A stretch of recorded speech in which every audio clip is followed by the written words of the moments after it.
The Army capstone concept was intended to do two things primarily. First, to identify the trends in the future operating environment so that the subsequent documentation that we prepare conceptually would address those trends. And second, it was intended to nest into the capstone concept, the capstone concept for joint operations, such that we would understand where we have to blend our capabilities into other services capabilities to provide a military instrument of power for the nation. So that's the Army capstone concept, and it's literally the capstone of our conceptual work. And all this looks in a time frame approximately 2016 to 2028. The Army operating concept is intended to describe how the Army has to fight in that environment, and therefore what capabilities it needs in the 6 warfighting functions to deliver that capability for the Army in order to address the future operating environment. So the Army capstone, the Army operating concept is really that document which describes how we believe we must fight and provide capabilities by warfighting function in the future. I'd also add that from the Army operating concept derives 6 warfighting functional concepts. So we have a fires concept under development that describes how fires will contribute to that fight in the operating concept, and a maneuver concept, and a sustainment concept, a mission command concept, and so forth.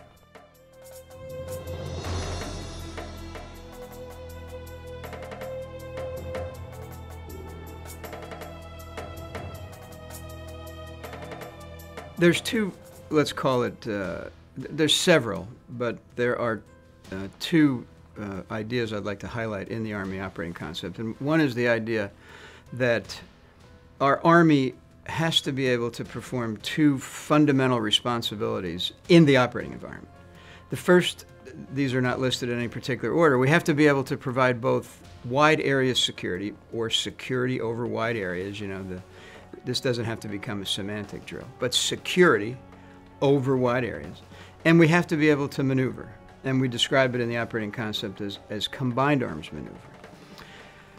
Let me make a distinction between the two. Wide area security is generally that set of missions that sets the conditions for the kind of things we find ourselves doing most prominently today in the operating environment. That is to say, counterinsurgency operation, counter-terror operations, even humanitarian relief, which has a measure of requirement for security, economic development, governance, interaction with international, multinational partners. The conflicts in Iraq and Afghanistan are at their most basic challenges of establishing wide area security, fundamentally to capitalize on gains made through the other responsibility. The other responsibility is combined arms maneuver. Combined arms maneuver is the act of gaining through literally maneuvering in a combined arms environment, gaining the initiative and accomplishing gains that then must be consolidated through the wide area security mission. Now let me elaborate a bit on that, because the combined arms could be misinterpreted as exclusively military arms. We actually, as part of both the Army capstone concept and as part of the Army operating concept, recognize, concede, and elaborate on the fact that the definition of combined arms is much expanded in this century and is intended to include all the agencies of government, potentially non-governmental organizations, international organizations, anyone who can bring some capability to the accomplishment of the mission would certainly be included under a rather expansive definition of combined arms maneuver.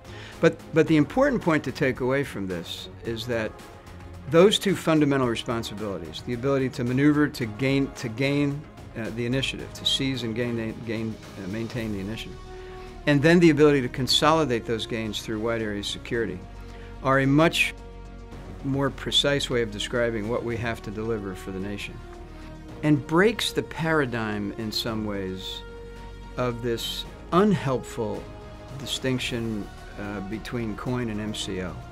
And I have some thoughts about why that distinction is less important today. You know, we have been involved in a debate, a rather significant debate inside the Army and out about whether we should optimize for a particular form of warfare. You can tell I'm even uncomfortable with the phrase, but also against a particular threat. So, as the argument goes, the Army must optimize its capabilities for either counterinsurgency conflict or for major combat operations. Frankly, I consider it to be a rather empty and increasingly bankrupt argument in an environment where, as we've defined it in both the Army capstone concept and the Army operating concept, where the capabilities that heretofore were in the hands of almost exclusively nation states are now proliferate across the battle space, across the environment.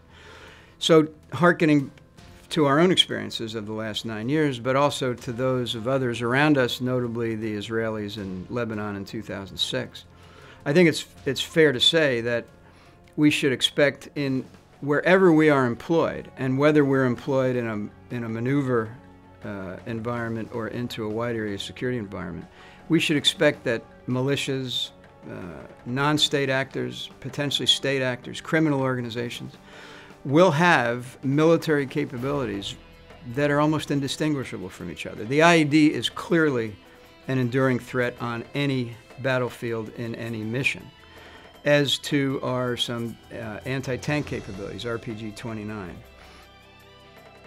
We're very close to a situation where our adversaries, regardless of what we call them, will have guided and precision rockets and missiles. So it becomes a blurred distinction in our view to suggest that two things: to suggest that you can pick your particular conflict and form of war and remain in it, and secondly, it's that your adversary will somehow conform to your expectations about it. The capabilities, it's just a far more competitive security environment, and in that environment, we have to be able to perform both wide area security and combined arms maneuver, and one is not a lesser included mission of the other. They are both equally important.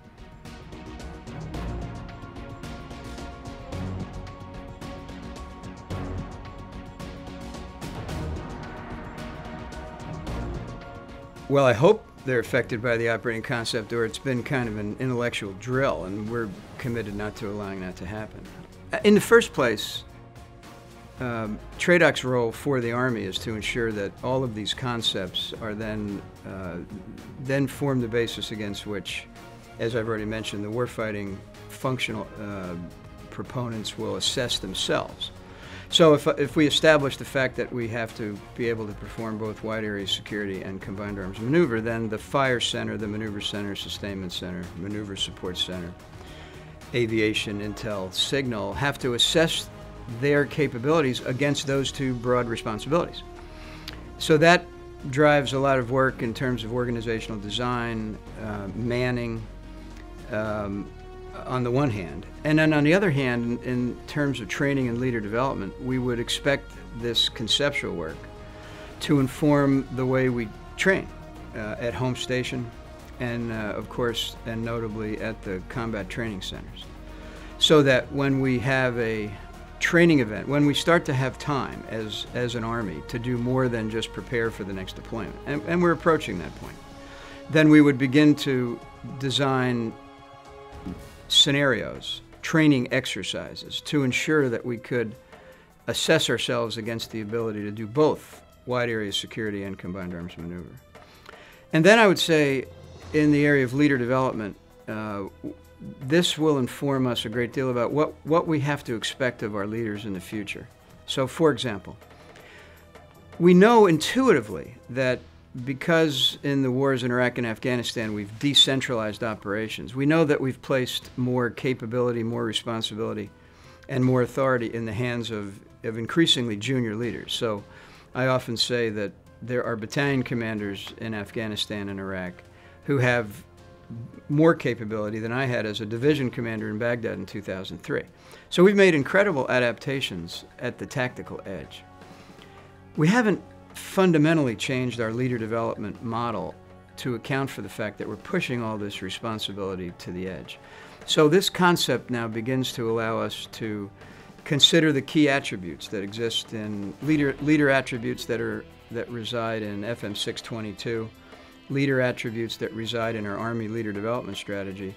And I suspect, in fact, we intend to change, to revise, to review and revise those attributes. That in turn should inform the way we conduct our leader development instruction in the institutional schoolhouse, but also within tactical units. It should likely change the way we evaluate our officers, non-commissioned officers, warrant officers, and individual soldiers. I expect that at some point in the near future, this would result in a revision of this entire effort, would result in a revision of the officer evaluation report, because we think the attributes are different. Some clearly endure integrity. You know, we're not going to discount integrity and toss it on the ash heap of history.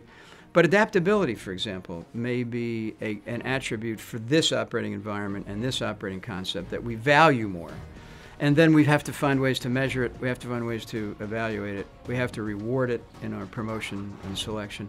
We have to introduce it into our training exercises.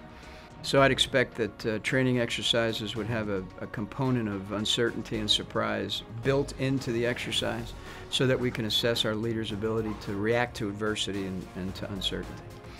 So what I would suggest to you is that this operating concept, if it does what we need it to do, will cause us to see ourselves against those two broad responsibilities and against the increasingly complex, uncertain, and competitive environment, and then make adjustments across the DOTM LPF dimensions, you know, from doctrine to organizational design to training, leader development.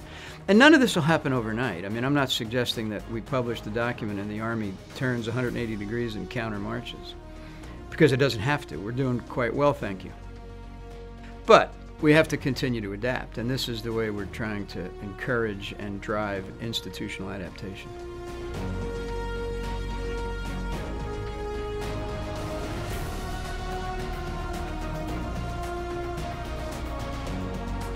Well, I was part of, I was a young colonel, if there is such a thing, working in the Pentagon in the late 90s, and was privy to and a participant in the discussions about the revolution of military affairs and about defense transformation. And it was very good work done by very bright, well-meaning people.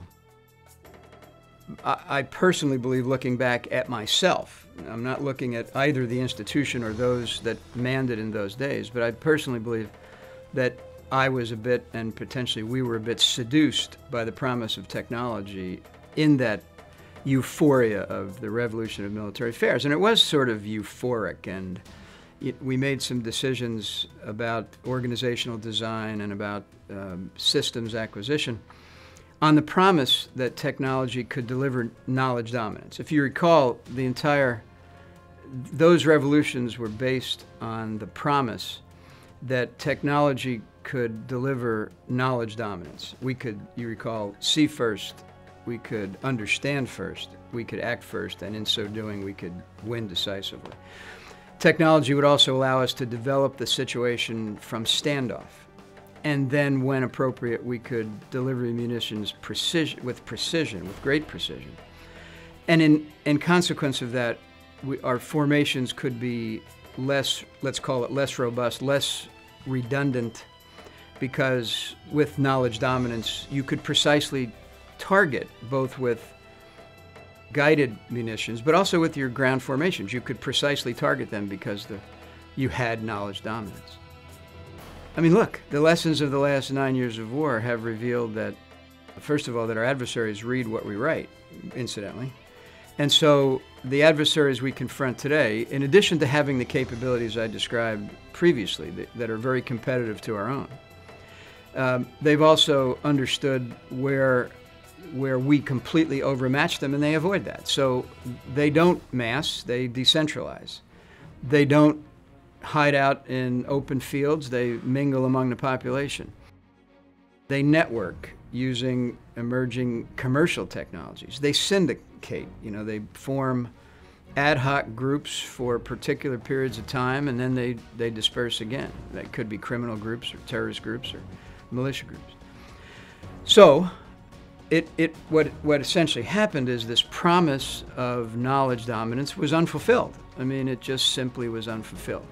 It's important for me to caveat here, though, that I'm not, though I grew up in Bayonne, New Jersey in the 50s with a, black rotary phone with a wire hanging out of the wall, tethered to a coiled little black wire that allowed me to speak into the instrument. I'm not a Neanderthal when it comes to technology. I'm not advocating we go back to clubs and rocks, slingshots.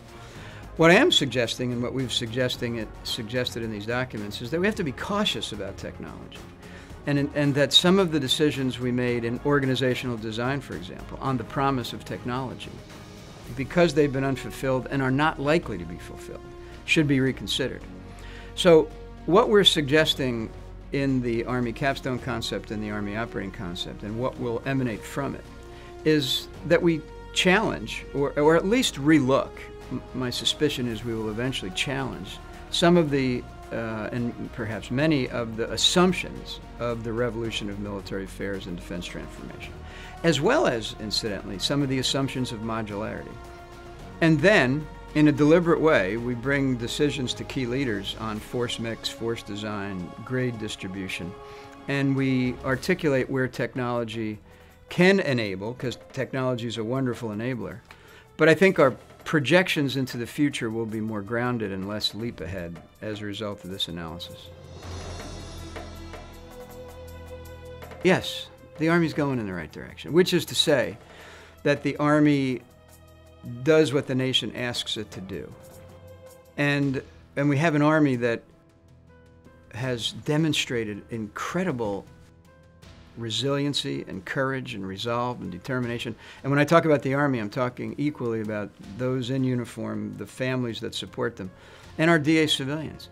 If you had told me 5 years ago, I'm not the first to use this phrase, but I actually agree with it completely. If you had told me 5 years ago that we would still be deploying units at the pace at which we're deploying them, and not just units, but individual augmentees, and doing the kind of missions we're doing across a broad spectrum of capability, whether it's humanitarian relief in Haiti or disaster relief on the Gulf Coast, or what we're obviously doing in Iraq and Afghanistan and in the other combatant commands around the world, I'd probably have told you, if you'd said 5 years ago we'd still be at this pace today, 5 years later, I'd probably have told you were out of your mind.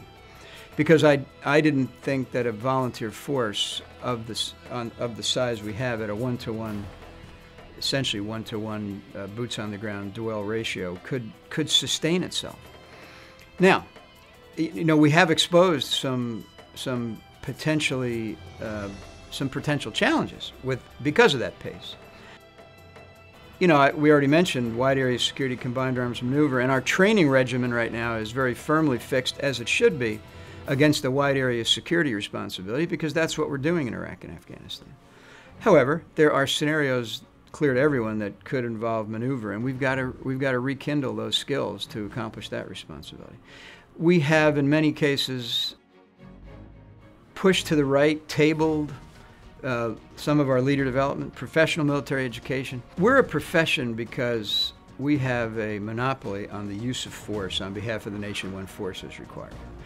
And as you might expect, from that monopoly on force comes incredible responsibility to wield it with integrity, with character, with judgment, all of which says that in order to continue to maintain our stature as a profession, someone said to me, by the way, you're not a profession just because you say you are. You have to actually earn it and re-earn it. There's 8 or 9 principles that define our profession, everything from special skills and expertise, which you gain in a training environment, to credentialing or certification. Professionals credential each other. That gets at promotions and selections. There's the commitment to professional education, to continue to develop yourself both inside the schoolhouse, inside units, and through self-development. There's self-regulation. There's responsibility to civilian authority. There's just a series of principles against which we have to measure ourselves frequently. And what I'd suggest is that we're probably at one of those times in our history. In my own 36 years of service, we went through a period of, let's call it, transition and introspection right after Vietnam. We did it again right after Desert Storm and Desert Shield. And I'm not predicting the end of either OIF or OEF, but I would suspect that those demands will diminish. And when they do, as they do, we should be prepared to go through a similar period of transition and introspection. And I think we ought to begin that now. So when you say, is the Army going in the right direction? I mean, the answer is absolutely. I couldn't be prouder of our Army.